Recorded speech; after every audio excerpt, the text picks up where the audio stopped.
Bem-vindos e bem-vindas, um abraço para vocês para você que está do outro lado aí, em qualquer lugar desse planeta, eu sempre digo, né? Afinal de contas, o digital chega para qualquer pessoa em qualquer lugar. Estamos aqui toda semana trazendo grandes convidados, batendo um papo bem bacana.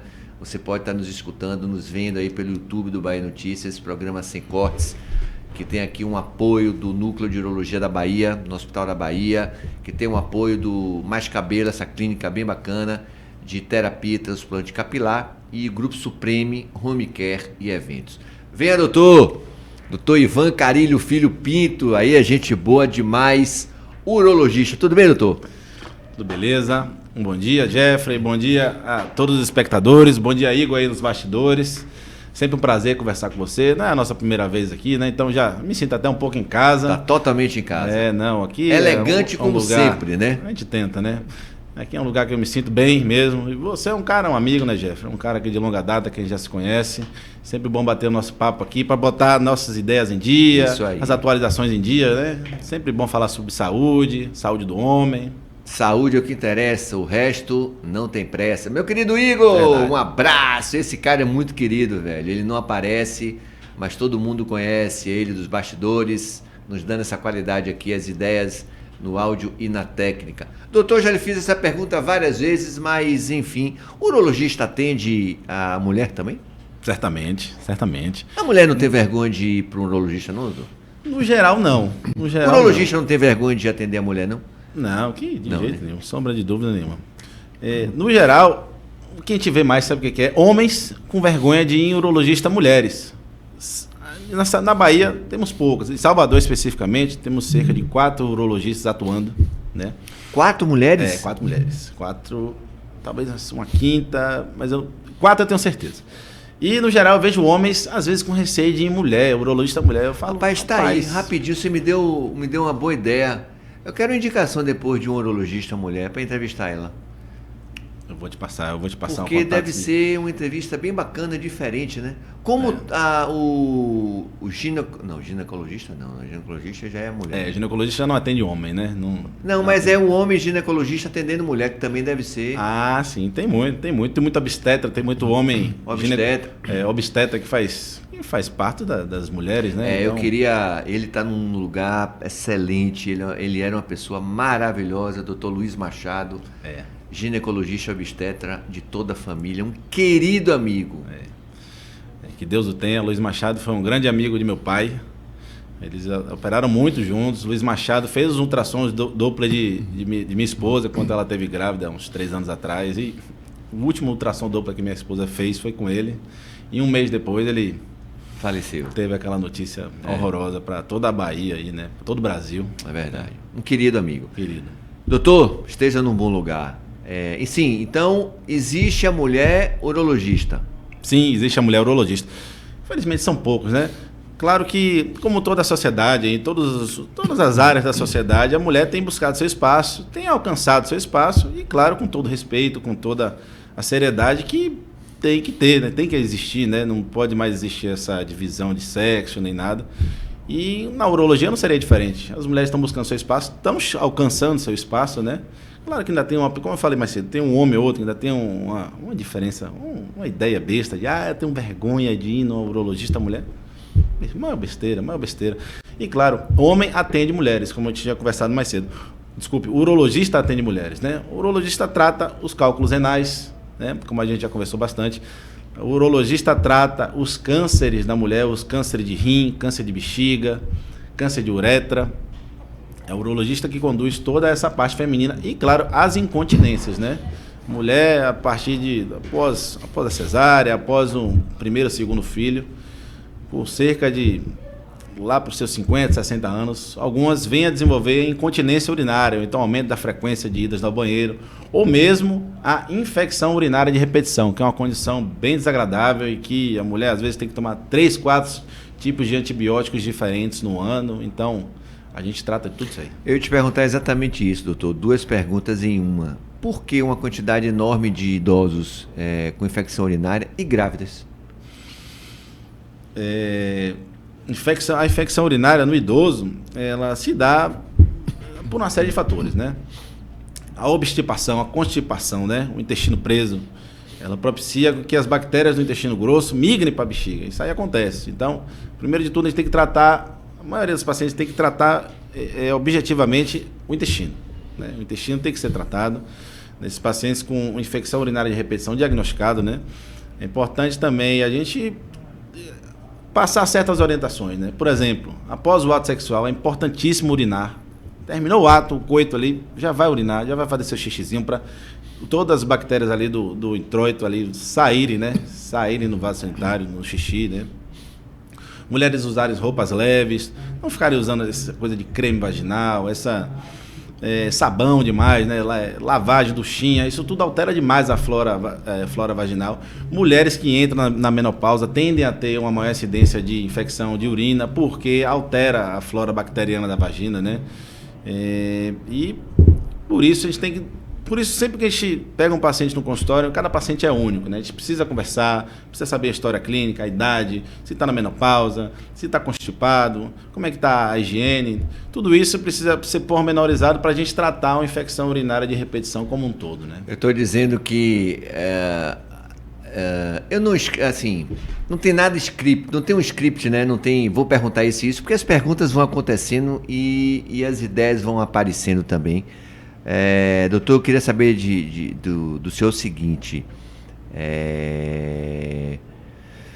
o atacante Neymar, né?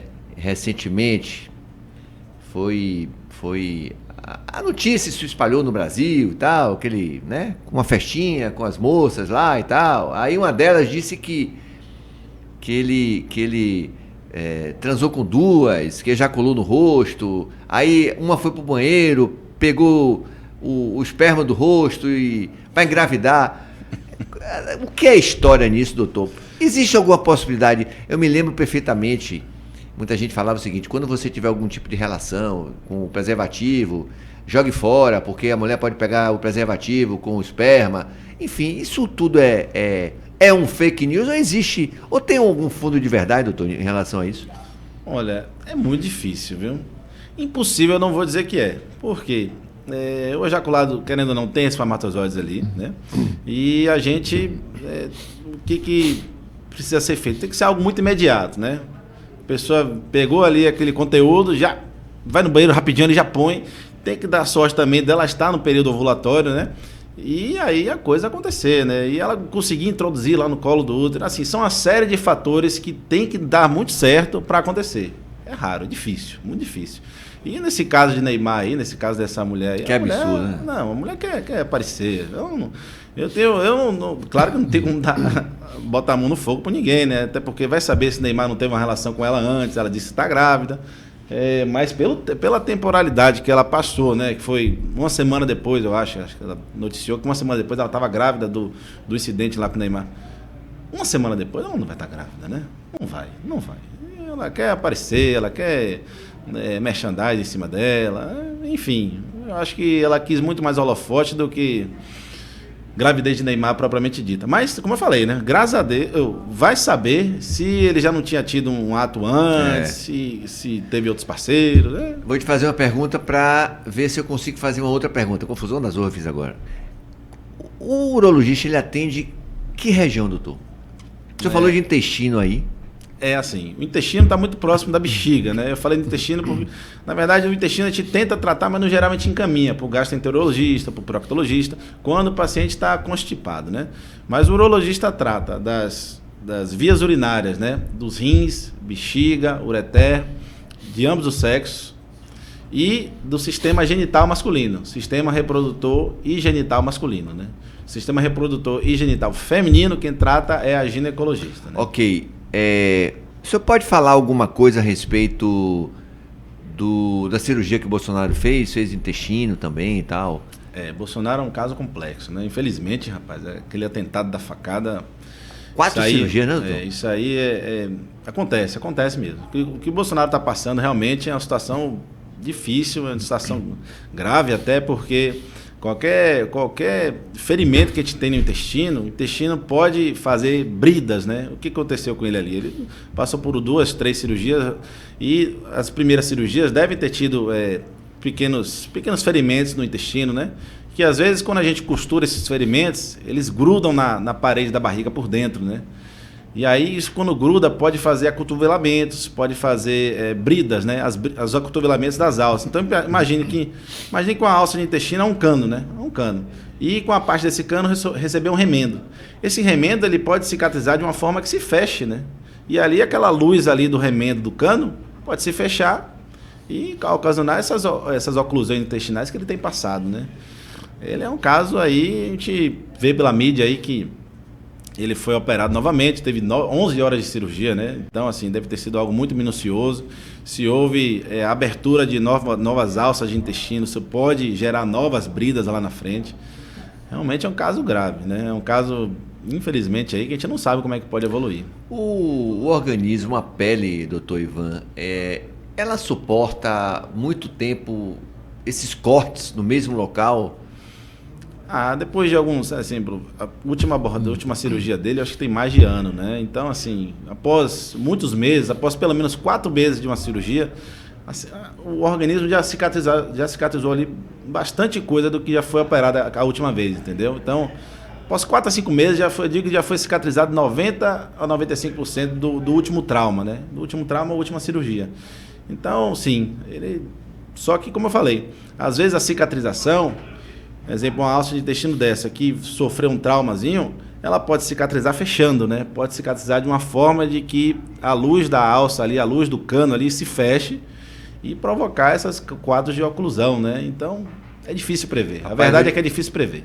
Conversar com um cara inteligente, um cara técnico, um cara que tem a linguagem popular, fica muito fácil você entender.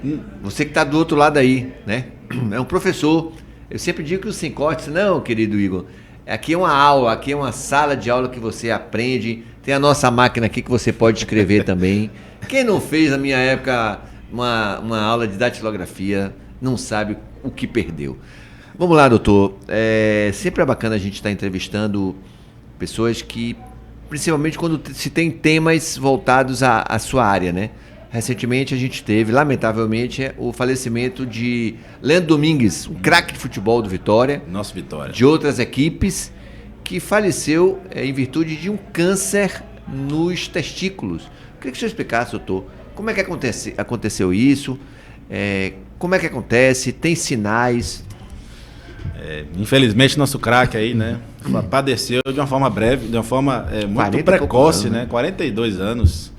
Foi diagnosticado aos 38 e que infelizmente levou ele a óbito aí dessa doença. No geral, o câncer de testículo, Jeffrey, é uma doença que ela progride muito rápido. Mas como ela progride rápido, a gente diagnostica rápido também. No geral, os cânceres de testículo, quando diagnosticados, é importante de já intervir, né?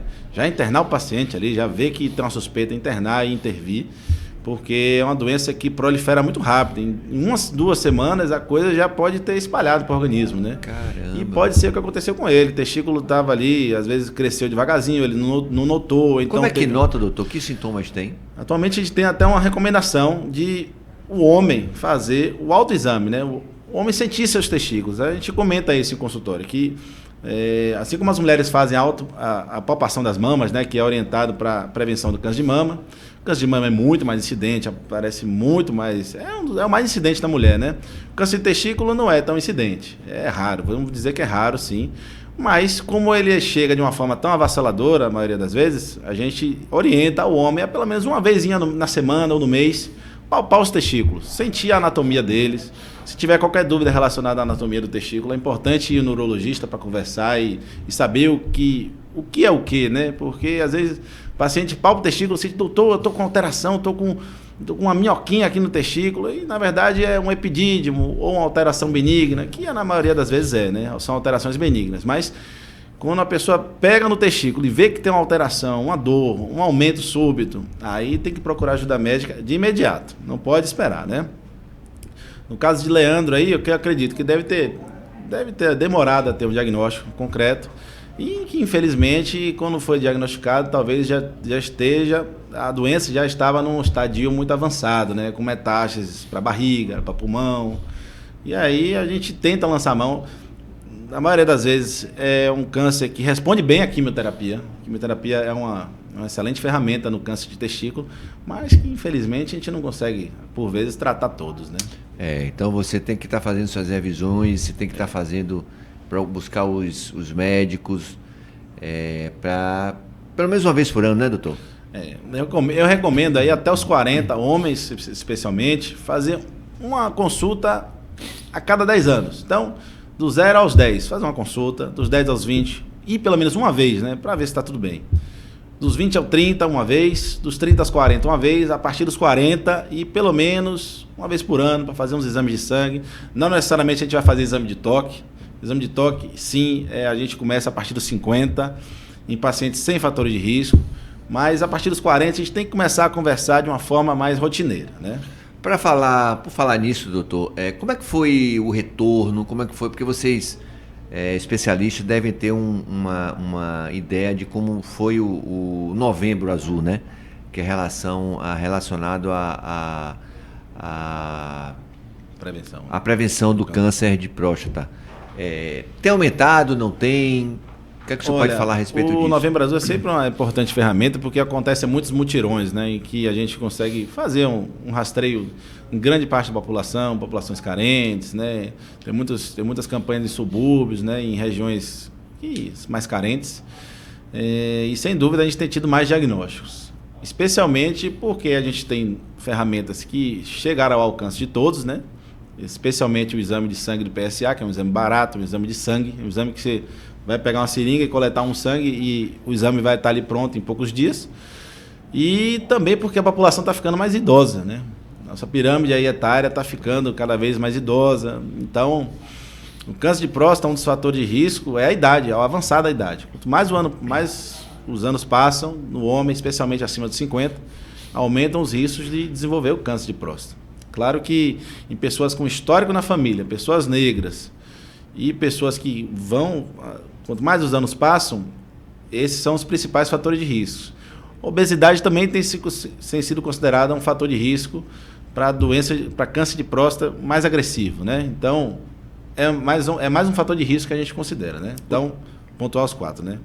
História na família, especialmente pais, tios e irmãos, negros, obeso e o avançado da idade. Lembrando que você tem que fazer, né, doutor, o PSA, o toque e a ultrassonografia, porque fazendo apenas um desses não significa que tem ou que não tem, né? Exato. E se complementam, né? São exames que se complementam para poder a gente fazer o preventivo de uma forma completa, né? Para o câncer de próstata em específico, a gente faz o PSA é a ferramenta mais importante, e a gente complementa com o exame de toque, que não necessariamente precisa ser feito anualmente mais, né? Então a gente precisa acompanhar os pacientes, precisa o paciente pegar um urologista para chamar de seu e acompanhar anualmente ali, e se não for identificado fatores de risco, talvez não tenha por que a gente fazer mais toque anualmente, conforme as orientações da Sociedade Americana, né? Eles já estão fazendo exame de toque a cada 3, 4 anos em pacientes sem fator de risco. Então, não é aquela coisa, aí vou no urologista, vou tomar toque. Não é assim não. A gente vai conversar, pormenorizar e saber o caso a caso, né? Hoje em dia já tem uma ferramenta, Jeffrey, chamada micro-ultrassom. O mesmo ultrassom que a gente faz. Só que é um ultrassom bem mais sofisticado, né? É um ultrassom caro que no Brasil, acho que temos apenas em São Paulo atualmente. E que ele tem tido uma boa acurácia no diagnóstico de câncer de próstata. Então, imagine, um ultrassom que às vezes você pode ter dentro do consultório e a gente já consegue ter uma boa acurácia no diagnóstico do câncer de próstata. Infelizmente é um ultrassom que é invasivo, né? Um ultrassom que a gente vai ter que passar ali no reto do paciente para ter essa suspeita aferida, né? Mas que é uma ferramenta já de consultório, né? A gente não precisa mais, às vezes, fazer uma ressonância ou fazer uma biópsia. É claro que a biópsia, claro que vai precisar ser feita para a gente ter um diagnóstico patológico, mas esse micro-ultrassom vai vir como uma ferramenta importante aí no auxílio diagnóstico, e os estudos estão chegando bem fortes no sentido de trazer mais essa ferramenta para a gente, que é o micro-ultrassom. Pois é, o Sem Cortes, aqui no Bahia Notícias, no YouTube, um programa semanal, um programa com vários convidados de vários temas, uma sala de aula para você aprender, né, e se atualizar. Agradecendo mais uma vez aí ao Núcleo de Urologia da Bahia, que fica ali no Hospital da Bahia. Agradecer ao Mais Cabelo, tratamento capilar e transplante, e também ao Grupo Supreme Home Care e Eventos. Doutor, me diz uma coisa. O senhor teve aqui o ano passado, inclusive eu fiz essa pergunta para o doutor Leonardo Oliva, que os idosos estão aumentando muito a quantidade de doenças sexualmente transmissíveis entre eles. Continua, doutor? O que é que pode ser feito para evitar? Continua. Sem sombra de dúvida, o uso do preservativo, né? O preservativo é uma ferramenta, é a principal ferramenta que a gente tem para evitar ISTs, né? O idoso atualmente não quer ser mais chamado de idoso, né? O homem a partir dos 60 aos 70 anos é o homem fit, né? Que a gente considera hoje em dia. Inclusive, botar até uma... Os idosos estão perigosos, né? Depois da tal da bolinha azul, não querem mais saber de não brincar não, né, doutor? Azulzinha, né? Azulzinha, né? Pois é. Eu até questiono, Jeffrey, esses idosos tão jovens hoje em dia, namorando, na promiscuidade, às vezes solteirões, bonitos, malhados, estão aí com aquele selinho de preferencial da vaga da garagem, né? Pô, pra que isso? Pô? O pessoal tá tão jovem, tá tão bem de saúde. Você vai nas academias, todas as academias hoje em dia lotadas. Você não vai em uma academia em Salvador que não esteja cheia. Todos os prédios dos condomínios principais aí estão todos se equiparando, todos aumentando, ampliando a academia. Por quê? Porque tá todo mundo vendo que a modernidade tá aí. Todo mundo quer chegar na terceira idade aí, né? Terceira idade acima de 60. Bem, né? Bonitos. Antigamente eu não tinha essa preocupação. Hoje em dia é uma febre, né? Então, poxa... Naturalmente, eles estão namorando mais. Tá um boom também aí de separações, de gente que quer curtir, tem diversas parceiras, né? Então, a gente tem que se proteger, né? Usar o preservativo, usar seu azulzinho com cautela, né? Com a orientação médica. E, claro, praticar saúde, né? Praticar saúde porque a receita da longevidade está por aí. Exercício físico, dormir bem, se alimentar bem, buscar o seu médico, a orientação médica correta regularmente, né? Agora, doutor, em compensação, essas academias estão cheias, mas as pessoas estão utilizando muitos hormônios, estão utilizando o tal do chip da beleza. O que é que isso prejudica na saúde, doutor? Olha, o chip da beleza, esses chips aí, esses hormônios, infelizmente está sendo usado de uma forma muito indiscriminada, sabe? Hormônio é para quem precisa. Hormônio não é para qualquer pessoa que chega lá, eu quero aumentar a minha massa muscular, eu quero botar um chip. Não é por aí. Eu não sou adepto dessa medicina. Não é uma medicina baseada em evidências, né? Você pôr um chip de hormônio numa pessoa de 45, 50 anos que estava com a testosterona ali entre 300 e 400, ali no limite, mais para o limite inferior. E você vai lá, põe um chip de hormônio da pessoa, a testosterona vai para 3.000. Logicamente ela vai se sentir bem, vai malhar com vigor, vai namorar com vigor. Afinal, o hormônio da testosterona é um hormônio masculino, né? Mas as consequências vêm depois, né? Definitivamente, Jeffrey, o chip não é para todo mundo. O chip é para quem precisa, né? Para quem tem a testosterona baixa, para quem tem deficiência real de produção de testosterona, né? Essas pessoas sim que a gente tem que indicar, né?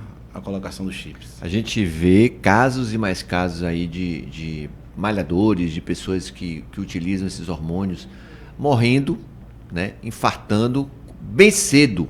Então vocês precisam tomar cuidado, precisam saber que vocês estão tomando algo que pode estar te ajudando a crescer, mas ao mesmo tempo a te adoecer, né, doutor? Sem sombra de dúvida. A curto prazo é uma beleza. A curto prazo você está fortinho, perdeu peso, vai tomar aquele chip, vai usar seu chip, em 1 mês, 2 meses você vai perder 10 quilos, vai ganhar massa magra, vai se sentir bem, mas as consequências vêm, né? Coração, como você falou, o risco cardiovascular aumenta muito, né? Em pessoas que têm a testosterona normal e suplemento de testosterona, sem sombra de dúvida, já tem estudos que falam que o coração sofre com isso. Se aumenta o tamanho do coração, né? Exige mais a musculatura do coração. Isso não é bom a longo prazo.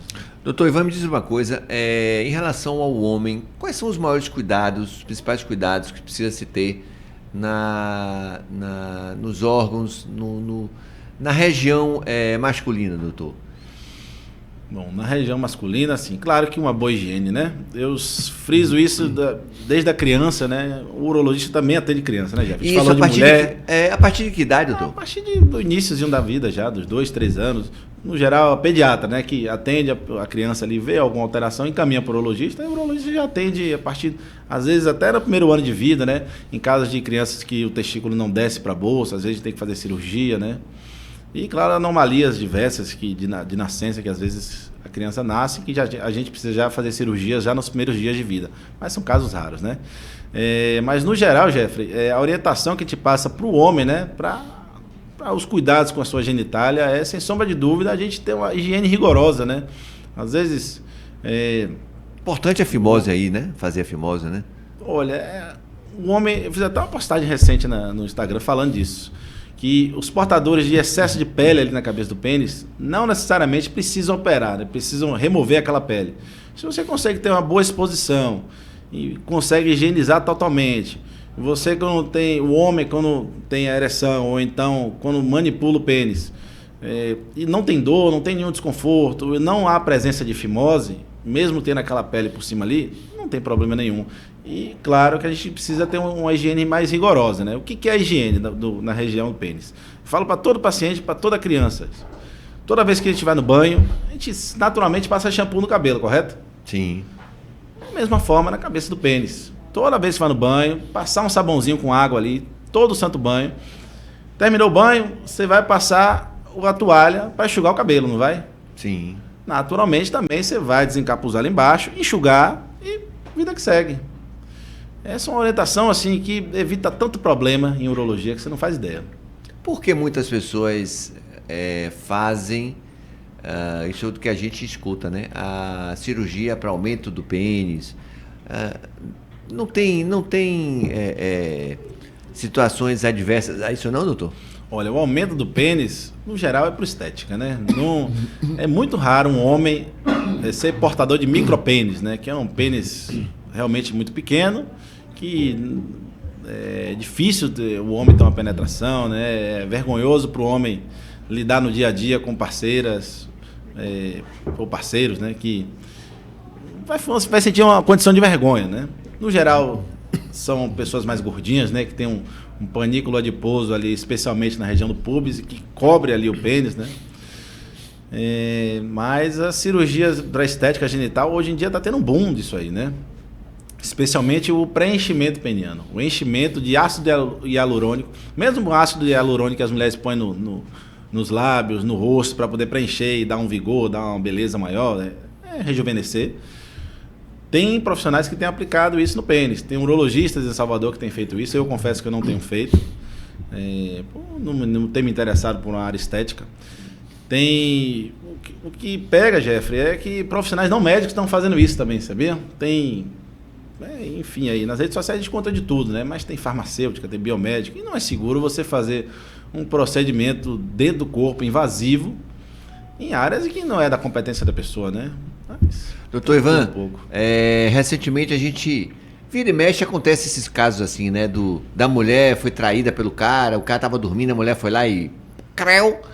Quando isso acontece, doutor, como é que passa a ser a vida do ser humano? O cara tem o seu órgão arrancado, castrado... Ah, tá, sim, agora eu compreendi. E aí faz como? Isso aí é complexo, né? Aí, reimplantar um pênis decepado é complexo demais, né? São cirurgias de horas e o resultado, graças a Deus, é raro, né? Mas é uma cirurgia, é um procedimento microcirúrgico. Você tem que, geralmente, fazer um procedimento junto com um cirurgião plástico, né? Para tentar ficar uma coisa palatável, né? Ficar algo vistoso. E, às vezes, a gente não consegue fazer nada. Às vezes, a gente tenta implantar ali, tenta... fazer anastomose das pequenas artérias com outras artérias, no geral é importante fazer ser bem imediato, né? A coisa aconteceu, o trauma aconteceu ali, levar o órgão para o hospital mesmo e tentar fazer milagre, né? Milagre, nem todo hospital aí tem um recurso para fazer uma coisa tão imediata, né? A gente tenta fazer de uma forma tem que ser uma cirurgia feita na forma mais breve possível, né? Para tentar preservar o órgão ali. Mas, no geral, os resultados não são muito bons, viu? Essa é a verdade. Vira e mexe, você tá pegando o seu baba, jogando sua bola, recebe uma bolada naquela região, dói pra caramba. Quais são os cuidados em relação a isso, doutor? Não receber a bolada. Não, o pós. Qual é o perigo? O perigo é você ter microtraumas no testículo, desenvolver dores, né? Dores às vezes crônicas. Não é, definitivamente, tinha uma brincadeirinha na nossa época de colégio, né? Que era aquela coisa do baculejo, dá um tapa ali nos testículos. Uma brincadeira dolorosa e de muito mau gosto. Definitivamente não é algo para se fazer, não é algo que deve ser reproduzido, né? E o ideal para isso aí é repouso, né? Você tentar não manipular o testículo ali, deixar ele paradinho, tentar, após o trauma, pôr uma cuequinha um pouco mais... Se você tiver de cueca, tracionar um pouco a cueca para deixar o testículo bem estático, né? E aguardar, que a dor vai cessar, provavelmente vai cessar, né? Agora, se for um traumatismo, às vezes com, sei lá, uma barra de ferro, uma coisa assim, aí pode precisar de uma avaliação médica, né? Doutor, me diz uma coisa em relação ao tratamento do câncer de próstata. Pode já ser tratado sem cirurgia? Queria que você atualizasse aí. Tivemos assim, tem tido nos últimos meses uma importante atualização no tratamento do câncer de próstata. A cirurgia robótica é o padrão ouro, já se estabeleceu como padrão ouro, com melhores resultados, né? Mas atualmente a gente não está querendo nem fazer mais cirurgia, estamos se discutindo e se aplicando já no Brasil as terapias focais.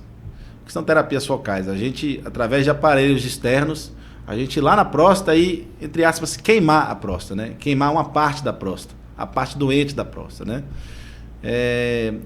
A gente, com isso, consegue tratar o câncer e manter de forma muito significativa todas as funções, né, da pessoa, né?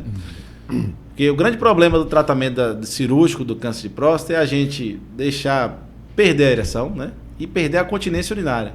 Que com a robótica a gente conseguiu diminuir muito isso, mas a gente ainda não conseguiu extinguir totalmente, né, esses problemas, né, esses efeitos colaterais do tratamento cirúrgico do câncer de próstata. Então, tem vindo uma onda forte aí, Jeffrey, de tratamento com terapia focal, que é a gente realmente usar através de... Então, tem se feito já em São Paulo uma técnica chamada HIFU, tem uma técnica chamada também de nanoknife, né, que a gente literalmente queima a região da próstata em que há um câncer localizado, né? Isso, claro, para cânceres localizados. Tem que pormenorizar direitinho o câncer de próstata em específico, né? Da pessoa, mas no geral, se a doença pegar apenas um lado da próstata, que a próstata a gente divide em duas bandas. Se for em uma banda tiver só a doença, a gente consegue aplicar essas técnicas com excelentes resultados, tanto oncológico e funcional, que é o principal, né? Então, isso aí tá vindo como um boom. Que maravilha. Grande notícia, maravilha. A gente fica feliz com o que Deus dá às pessoas, a inteligência para o bem, né? E cada dia mais o crescimento na medicina. Doutor, eu queria te agradecer mais uma vez pela sua presença, participação. Já no final do nosso programa aqui, eu queria que você deixasse orientações para as pessoas que precisam ficar atentas a esse assunto tão importante e essa especialidade tão importante para todos, que é a urologia. Obrigado, Jeffrey. Obrigado à turma da Bahia Notícias. É sempre um prazer estar aqui, sempre um prazer bater esse nosso papo, né? Orientações sobre saúde são sempre bem-vindas, né? As pessoas precisam entender de que tem que tirar uma semaninha do ano ali para fazer seu check-up todo. Pessoas a partir dos 40, a partir dos 40 também é sempre bom pegar uma semaninha que for do ano. Essa semana eu vou fazer meu check-up. Então, marca ali seu ginecologista. Se você tiver alguma doença de base, exemplo, alguma doença intestinal, alguma doença de tireoide, vai no seu especialista. Se você tiver problemas oftalmológicos, eu, por exemplo, aqui, uso óculos desde os 6 anos de idade. Então, meu oftalmologista também não deixa de passar. Um beijo, doutora Nívia Pastor, que é minha oftalmologista. E tira a semana do ano, tira aquela semaninha ali para fazer seus exames de sangue, voltar no seu especialista, fazer um exame de imagem que for. Cuidar da saúde é sempre bem-vindo, né? Mesmo que a gente fale, vai dar tudo normal, não estou sentindo nada, eu estou bem, estou magrinho, estou malhando, mas a prevenção é para isso, né? Para pregar o que a gente não espera, né? Tá aí, finalizamos aqui mais uma edição do seu Sem Cortes no Bahia Notícias no YouTube. Acompanhe o nosso trabalho aí no YouTube do Bahia Notícias. A gente agradece o apoio do Núcleo de Urologia da Bahia, agradece o apoio da Clínica Mais Cabelo, tratamento capilar e transplante, e também o apoio do Grupo Supreme, que é Home Care e Eventos. Meu querido Igor, um abraço para você. Pessoal, até semana que vem. Tchau.